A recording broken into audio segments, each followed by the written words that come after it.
Ben ritrovati amici ancora una volta da Iber di Marti. Oggi siamo qui a parlare del mixer scheda audio Yamaha AG06 MK2, un piccolo gioiellino delle meraviglie che si rinnova dopo circa 6-7 anni e che aggiunge controlli, alcune caratteristiche agli ingressi e soprattutto la connettività USB-C. Questo mixer è molto conosciuto nell'ambito web, nell'ambito di chi fa contenuti, di chi fa lezioni online, eccetera, eccetera, perché appunto permette di avere la funzione loopback e quindi di mandare tutti i canali che ha questo mixer in ascolto alla community di internet in real time. Questa è una cosa secondo me fondamentale, ma è una cosa che fanno anche altre schede audio, però questo è anche qualcosa di più, che vi spiegherò andando avanti. Allora, innanzitutto andiamo a capire da che cosa è formato questo mixer, quanti canali ha. Abbiamo i primi due canali microfonici, terzo e quarto insieme di linea stereo, poi abbiamo 5 e 6 sempre stereo di linea e possiamo agganciare qualsiasi cosa però tramite ingressi PIN. Abbiamo la possibilità di agganciare un telefono o comunque qualsiasi fonte audio con uscita MIDI jack, quindi un piccolo ingresso MIDI jack, la possibilità di avere un microfono handset, quelli piccolini, quelli particolari, che hanno la corrente per poter funzionare, l'uscita per le cuffie sia a jack, quello più grande che a mini jack, e ovviamente volume del canale 1, volume del canale 2, volume del canale 3.4, volume del canale 5.6, volume del computer, volume delle casse, quindi line abbiamo dei monitor out, volume della cuffia che può essere attaccata a mini jack o jack e anche lo stereo out, quindi un mixer molto ma molto completo. Allora, se noi andiamo a vedere anche i controlli un pochino più da vicino, possiamo capire anche che questo mixer nel canale 1 ha il tastino del compressore con l'equalizzatore, il tastino per il riverbero e il tastino per il mute, mentre nel secondo canale ha il tastino dell'amplificazione, quindi amplificatore, la simulazione di amplificatori per chitarra, il tastino del riverbero e il tastino del mute, ovviamente i vari gain e i vari volumi. Ritorniamo all'inquadratura quella standard per farvi capire anche che una cosa molto interessante è che dietro questo piccolo mixerino, ve lo faccio vedere, ha l'USB-C che si aggancia al computer e l'USB-C che noi possiamo agganciarla ad un alimentatore. Allora, andiamo a spiegare il motivo. Ci sono alcuni dispositivi che non possono alimentare dare corrente allo Yamaha, ok? Quindi partiamo con la compatibilità. Lo Yamaha è compatibile, quindi la G06 MK2 è compatibile con Windows, con Mac, con iPadOS, con iOS, con Android da versione 10 in poi. Quindi diciamo che la compatibilità è generale. Però tutte quelle periferiche che possono alimentarlo, quindi che hanno l'USB-C e che possono dare corrente tramite questa connettività, non ha bisogno quindi di altri cavi e funzionamenti necessari. Il mixer si accende con questo tastino e da qui possiamo tranquillamente andare a registrare anche su un telefono. Mentre se facciamo un esempio, l'iPhone che ha la connettività Lightning che non dà corrente, ovviamente se noi agganciamo questo cavo con l'USB-C dietro è normale che il mixer non si accenderà perché non avrà corrente dal dispositivo. A quel punto noi abbiamo la seconda porta USB-C e lì possiamo agganciare un alimentatore per il telefonino per farlo accendere con quella porta lì, e poi l'altra sarà la comunicazione dal mixer Yamaha all'iPhone. Quindi quest'altra è un'altra particolarità interessante. Però voglio andare un attimino un po' dentro il discorso dell'home recording. Quali sono i problemi principali di un cantante, di chi si riascolta?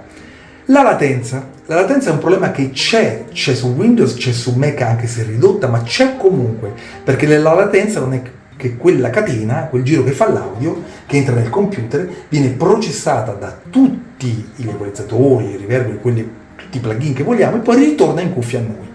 Quindi quando si hanno 3-4 millisecondi di latenza già è grasso che cola.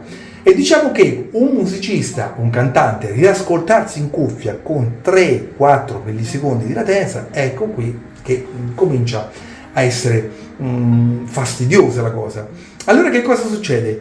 La Yamaha ha pensato a integrare in questo mixer un DSP, quindi un piccolo processore di effetti a latenza zero, che permette all'utente di potersi riascoltare senza latenza. E questo secondo me è una cosa fondamentale, anche a giusti volumi, con un'uscita della cuffia anche abbastanza forte come diciamo uscita. Questo discorso del DSP è una manna dal cielo per chi registra anche in velocità, ma con questo piccolo connettore, noi quindi diciamo selettore, non connettore scusate, abbiamo la possibilità di poter registrare asciutto, quindi dry, quindi senza effetti, poter registrare tutto quello che esce, quindi con gli effetti che abbiamo scelto alla latenza 0, oppure poter attivare la funzione loopback. Quindi è interessantissima questa cosa, perché oltre al discorso loopback noi possiamo sentirci in cuffia equalizzati con reverb eccetera eccetera e poi registrare in Cubase senza effetti, quindi asciutto, dry.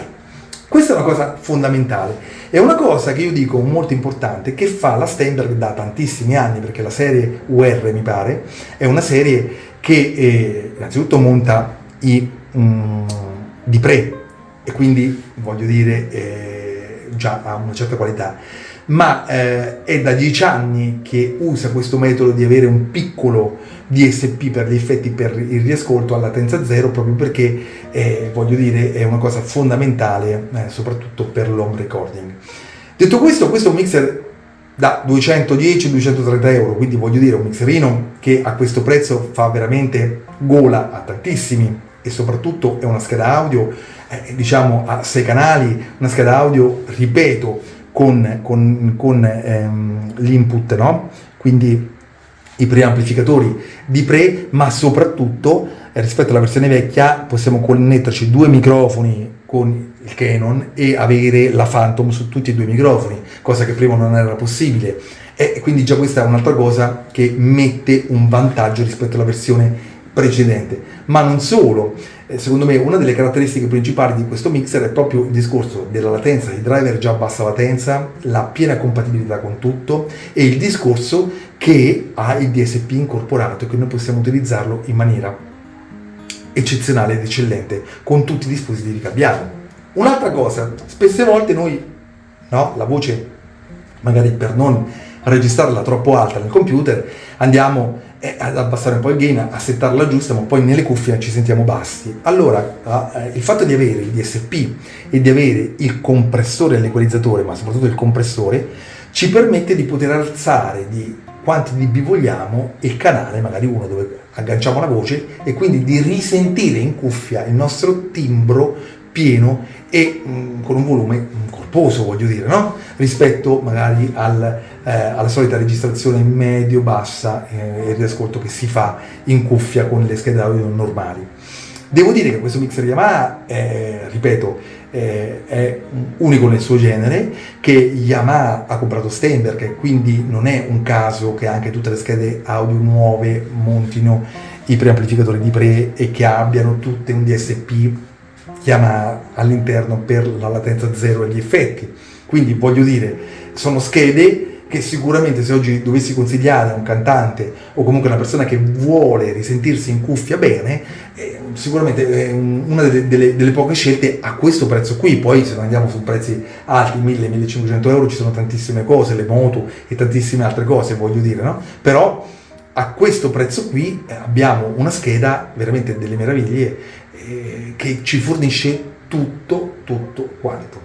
Detto questo, amici, non vi voglio annoiare di più, poi mano a mano andremo a capire come funziona, quindi farò ore di test, cercherò di farvi anche ascoltare dei riverbi, insomma, le equalizzazioni, se veramente vale. Ma se voi cercate su internet Yamaha G06 è stata recensita dal mondo come scheda audio, quindi non credo che questa versione del MK2 sia da meno. Detto questo, mi raccomando, sostenetemi in quello che faccio, attivate la campanella, cercate sempre di seguirmi, e detto questo vi abbraccio, un saluto grande e al prossimo video. Ciao da Ever!